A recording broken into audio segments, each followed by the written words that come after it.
Okay, what we have going on here is a Chrysler 440 with an Edelbrock 1410 on it. It keeps stalling after idling for a long period of time, for about 10 to 15 minutes. I can see these two little jets. This thing right here is two little tiny brass things, and if I speed it up, there's fuel coming out of those, probably about 12 or 1500 RPM.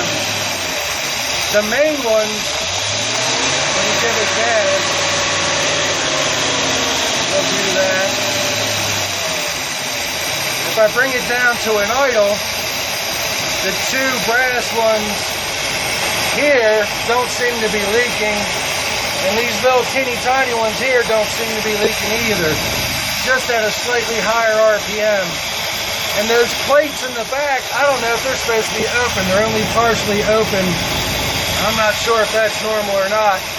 And it took a fairly long time for that choke to open, but it eventually did.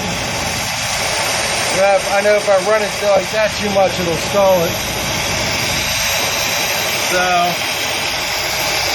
try to get a better look at it.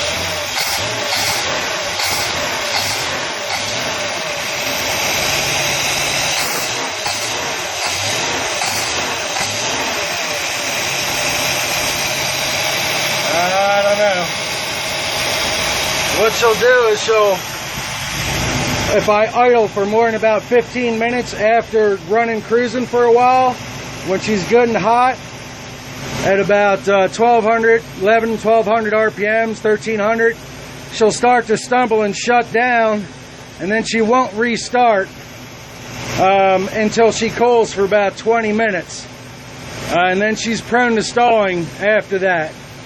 So, I don't know if it's ignition, but I'm thinking it's the carburetor. See if you guys can give me some advice.